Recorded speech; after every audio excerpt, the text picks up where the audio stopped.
Sebelumnya, Assalamualaikum warahmatullahi wabarakatuh. Selamat pagi dan sebelumnya saya mengucapkan terima kasih yang sebesar-besarnya kepada seluruh teman-teman semua yang sudah berkenan hadir di pada hari ini. Sebelum itu, perkenalkan saya Rilo Wahyu Pambudi. Saya adalah mahasiswa semester 4 dari Prodi Pendidikan Bahasa dan Sastra Indonesia. Dan pada kesempatan kali ini saya akan sedikit menyampaikan sebuah informasi yang cukup krusial apalagi di era digital seperti sekarang. Nah, mungkin sebelum masuk ke materinya, aku akan menunjukkan sedikit gambar-gambar yang mungkin menarik dan sering lewat di beranda teman-teman. Sebentar. Nah, ini kelihatan nggak? Kelihatan. Apa itu? Bacain dong. Itu apa? Nah, ini merupakan sebuah berita yang udah diedit teman-teman, dan di sini udah tertera sumbernya yaitu Detik News, penulisnya siapa, kemudian hari dan tanggalnya. Dan judul beritanya itu Bangun Ketahanan Iklim, Menteri LH targetkan penanaman 2 miliar pohon sawit. Nah, sebelum itu aku mau tanya nih pada teman-teman, ada nggak sih yang pernah menemukan berita yang mirip seperti ini? Oh ya, teman-teman yang lain masa nggak pernah menemukan berita kayak gini? Oke. Mungkin dari masnya yang di situ. Boleh maju.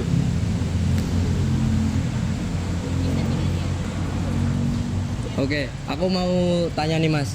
Kira-kira reaksi masnya itu gimana sih, atau responnya itu gimana setelah menemukan berita yang cukup aneh tapi dari template-nya juga meyakinkan? Yang pertama saya kaget ya. Terus kalau lihat kayak gitu yang ditunjukin masnya itu, saya cenderung lebih percaya Mas. Soalnya emang kelihatan asli banget Mas itu. Ada itunya, sumbernya gitu, terpercaya ya, Detik News. Tapi terkadang juga saya nggak langsung percaya Mas. Saya terkadang juga langsung ngulik-ngulik lagi gitu Mas, biar ya lebih faktual gitu informasinya. Oke, terima kasih kepada Mas siapa ini sebelumnya? Nama saya Dava Taftadani Safrizal. Oke, terima kasih kepada Mas Dava udah mau nyampein pendapatnya. Boleh kembali ke tempat.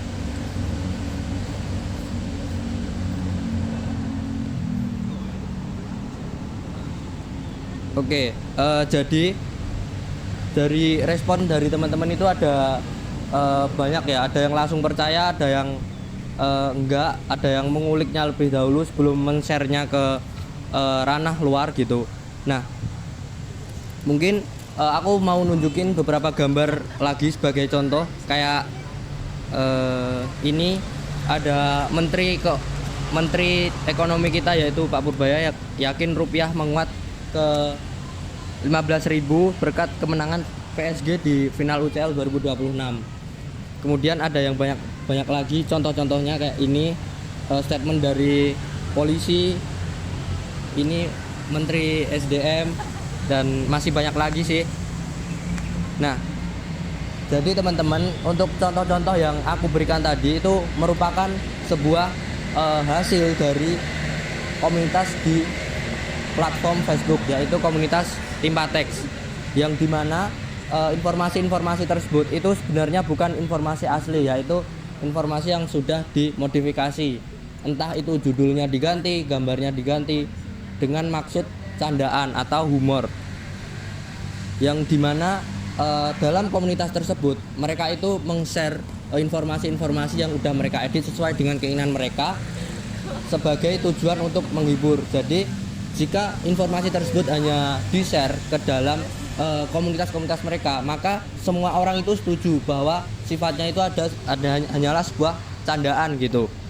Tapi apa dampaknya jika informasi-informasi ini yang udah dimodifikasi, udah diedit itu keluar ke ranah yang lain seperti ke grup keluarga, grup sekolah, kemudian grup Karang Taruna dan lain sebagainya.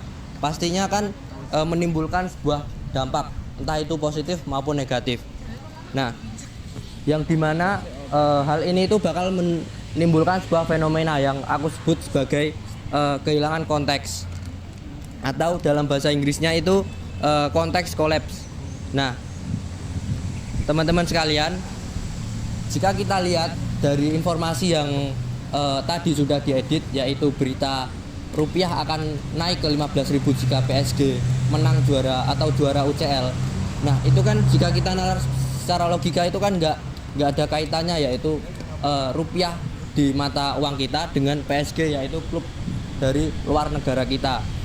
Maka dari itu informasi tersebut hanya ditujukan sebagai hiburan atau candaan di komunitas Timpatex tersebut.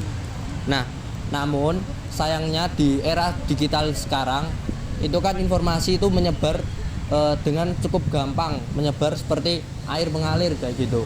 Jadinya kan tidak dapat dipungkiri bahwa informasi-informasi tersebut bakal bisa keluar dari ranah komunitas-komunitas Timpatex, yang pastinya bakal menyebabkan dua kemungkinan. Yang pertama itu bakal menyebabkan sebuah kebingungan, apalagi orang yang tidak paham konteksnya bahwa informasi itu hanya ditujukan untuk sebuah candaan, melainkan ada juga yang percaya gitu, karena informasi-informasi tersebut sangat meyakinkan, seperti halnya sumbernya itu nggak dihilangkan, penulisnya nggak dihilangkan, bahkan gambarnya itu kelihatan sangat asli. Maka dari itu ada yang percaya, ada yang nggak percaya. Nah, yang perlu kita pertegaskan adalah pada orang-orang yang percaya teman-teman, karena ya mau nggak mau berita ini itu merupakan bukan berita sungguhan, melainkan berita yang udah dimodifikasi, kemudian disebarkan oleh pihak yang nggak bertanggung jawab, kemudian menimbulkan informasi-informasi palsu yang nggak penting dan menimbulkan dampak buruk yang lain. Nah, kenapa sih berita-berita ini itu ada yang percaya? Ya salah satu faktornya yaitu karena otoritas visual yang udah aku sebutkan tadi, kayak gambarnya itu cukup meyakinkan, kemudian sumbernya seperti IDN News, kemudian kumparan dan lain sebagainya itu nggak dihilangkan dari teks-teks atau gambar yang udah dimodifikasi. Otomatis kan kita sebagai konsumen dari informasi-informasi tersebut merasa lebih percaya karena udah tercantumkan logo-logo dari media yang udah terkenal kayak kumparan dan media berita yang lain. Secara gak langsung kita itu udah percaya karena udah ada sumber yang valid dan kita nggak mengulik lagi, kita cuma baca judul dan kita menyebarkan ke ranah luar gitu. Nah, jadi apa dampaknya kepada masyarakat akan hal tersebut? Nah, mungkin dari teman-teman sendiri ada yang merasa, masa iya sih ada orang-orang yang percaya dengan berita sekonyol itu?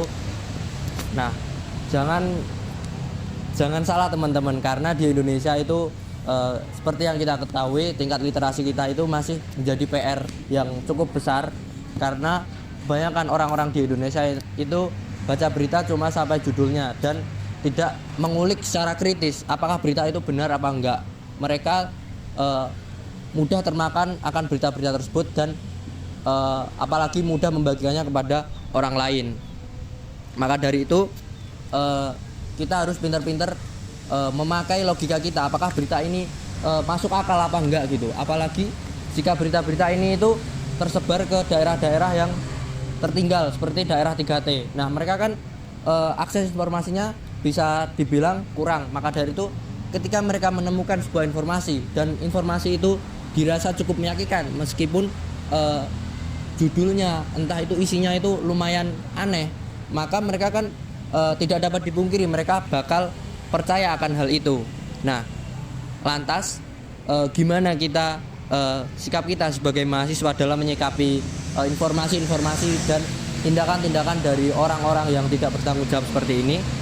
Nah, aku mau mengisi sedikit saran kepada teman-teman. Jika teman-teman menemukan sebuah berita seperti ini, alangkah baiknya itu dikulik terlebih dahulu. Setidaknya kita sebagai mahasiswa bahasa bisa mendeteksi apakah bahasa-bahasa atau diksi yang digunakan ini benar apa enggak. Bisa dibilang kita itu sebagai detektif bahasa gitu.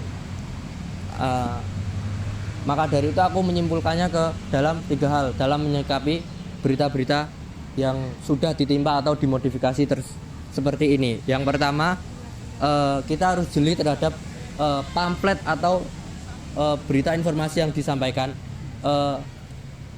Dari komunitas Timpatex sendiri itu teman-teman nggak serta-merta mereka buang tanggung jawab. Mereka masih, kalau kita jeli terhadap posternya, pasti mereka masih memberikan watermark seperti halnya ini dari grup Timpatex, kemudian ada tulisan DEM biasanya gitu. Maka dari itu jika ada tulisan tersebut, nah ini pasti positif dari grup Timpatex, bukan dari sumbernya yang asli atau media-media berita yang udah terpercaya gitu. Kemudian sikap kita yang kedua, pastinya kita sebagai mahasiswa bahasa itu kalau bisa kita memperhatikan tipografi yang digunakan dalam penyusunan berita tersebut. Seperti halnya contoh yang aku berikan tadi, yaitu ini kayak dalam penyusunan judulnya ini kan bangun ketahanan iklim menteri. Nah, pada kata menteri itu kan pastinya jika kita perhatikan kata menteri itu bukan ejaan yang benar dalam ranah KBBI, karena kata menteri itu menggunakan huruf E bukan I, yang sebetulnya jika katanya itu digunakan secara benar, penulisannya adalah menteri bukan menteri. Nah, maka dari itu kita sebagai mahasiswa bahasa harus jeli terhadap penggunaan kata yang digunakan dalam penyusunan informasi tersebut. Nggak mungkin dong media sebesar Kumparan, Detik News dan lain sebagainya itu menggunakan tata bahasa yang salah. Mereka kan pasti juga memiliki editor, entah itu penyunting dan lain sebagainya, yang pastinya sebelum berita itu dipublikasikan ke media sosial atau website mereka, pastinya mereka itu udah memperhatikan kebenaran dan kefaktualan dari berita-berita tersebut. Kemudian yang ketiga, ini yang paling krusial, yaitu bisa mungkin kita gunakan nalar atau logika kita, yang dimana jika dirasa judul berita itu lumayan aneh atau janggal, kita harus curiga atau enggak langsung percaya gitu. Seperti halnya contoh yang aku berikan tadi, kayak berita jika rupiah bakal naik 15.000 jika PSG bisa menjuarai UCL 2026. Nah, jika kita nalar secara logika, nah itu kan nggak ada kaitannya gitu uang rupiah kita dengan klub yang berasal dari negara Prancis. Apakah itu berkaitan apa enggak? Kan enggak. Maka dari itu kita harus bisa memilih informasi yang janggal dan informasi yang dapat dipercaya. Jangan gampang terpercaya hanya dengan template atau sumber-sumber yang itu belum valid atau kredibel gitu. Nah,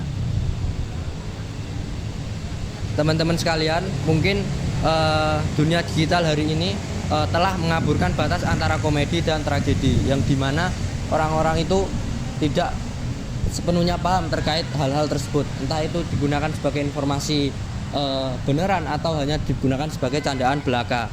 Maka dari itu di sini sebanyak 19 atau 20 orang aku mau ngasih sedikit saran. Setelah kita keluar dari sini, kita semua berkomitmen untuk menjadi benteng pertama dalam penyebaran berita-berita yang tanpa konteks seperti ini. Jangan sampai keluarga kita itu bisa termakan berita-berita yang enggak benar, kemudian informasi-informasi palsu dan lain sebagainya. Lindungilah orang-orang terdekat kita. Jika kita tahu bahwa berita itu merupakan berita yang enggak benar atau palsu, bisa mungkin kasih pengertian ke mereka, kemudian jelaskan dan bandingkan berita yang asli dan berita yang palsu. Jangan mudah terpercaya pada berita-berita yang belum jelas sumbernya. Kemudian jadilah pengguna media sosial yang baik. Jangan secara sengaja kita menyebarkan berita-berita tersebut kepada orang-orang awam yang belum tentu paham konteks berita tersebut. Maka dari itu jangan mentang-mentang kita Gen Z yang lebih melek dengan teknologi, jangan kita memanfaatkan kesempatan ini untuk mengelabui orang-orang yang sekiranya mereka itu belum paham terkait konteks dari berita tersebut. Maka dari itu kita harus bijak dalam menggunakan media sosial. Gunakanlah media sosial untuk kepentingan-kepentingan yang bermanfaat, kemudian jauhkan hal-hal negatif dari diri kita kepada orang lain juga tentunya. Nah, mungkin itu saja yang dapat aku sampaikan. kurang lebihnya aku mohon maaf. Terima kasih pada seluruh teman-teman yang udah mau memperhatikan, dan terima kasih juga kepada antusiasme seluruh teman-teman. Kurang lebihnya aku mohon maaf. Aku pamit. Wassalamualaikum warahmatullahi wabarakatuh.